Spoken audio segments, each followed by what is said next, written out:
ನೋಡಿ, ಇವತ್ತು chief minister ಮತ್ತು ನಮ್ಮ ರೆವಿನ್ಯೂ ಮಿನಿಸ್ಟ್ರು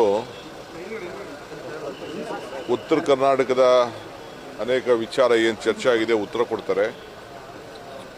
ನಾನು ಕೂಡ ಇರಿಗೇಷನ್ ಸಂಬಂಧಪಟ್ಟಂತೆ ಕೆಲವು ವಿಚಾರಗಳನ್ನು UKP, ಮಾದಾಯಿ ಮತ್ತು ಬೇರೆ ಎಲ್ಲ ವಿಚಾರಗಳ ಬಗ್ಗೆ ಕೂಡ ನಾನು ಕೂಡ ಅವಕಾಶ ಸಿಕ್ಕಿದ್ರೆ ಉತ್ತರವನ್ನು ಕೊಡ್ತೇನೆ.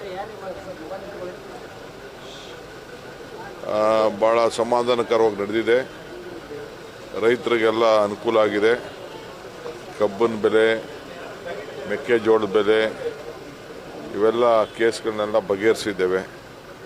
ಸರ್ಕಾರಕ್ಕೆ ಹೊಣೆ ಆಗ್ತಾ ಇದೆ, ಕಬ್ಬಿನ ಫ್ಯಾಕ್ಟ್ರಿವರೆಗೂ ಹೊಣೆ ಆಗ್ತಾ ಇದೆ.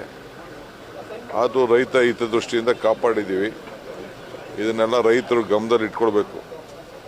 ಈ ಥರ ಸರ್ಕಾರ ಯಾವ ರೀತಿ ಜನಪರವಾಗಿ ಇವತ್ತು ನಿಂತ್ಕೊಂಡಿದೆ ಅನ್ನೋದು ಎಲ್ಲ ರೈತರು ಇದನ್ನು ಗಮನದಲ್ಲಿ ಇಟ್ಕೊಳ್ಬೇಕು ಅಂತ ಪ್ರಾರ್ಥನೆ ಮಾಡ್ತೀನಿ.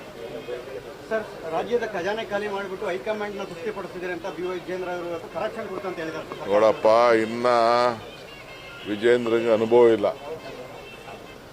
ಖಜಾನೆ ಯಾವ ಖಜಾನೆ ಖಾಲಿಯಾಗಿದೆ? ಯಾವ ಖಜಾನೆ ಖಾಲಿಯಾಗಿದೆ ಹೇಳಬೇಕು. ಬಾ, ಅಸೆಂಬ್ಲಿಲಿ ಮಾತಾಡಕ್ಕೆ ಹೇಳಿ. ಎಲ್ಲ ತಪ್ಪಿಸ್ಕೊಂಡು ಎಲ್ಲ ಹೋಗಿ ಎಲ್ಲ ಇರೋದಲ್ಲ, ಬಂದಿಲ್ಲಿ ಮಾತಾಡಲಿ ಅಸೆಂಬ್ಲಿಲಿ.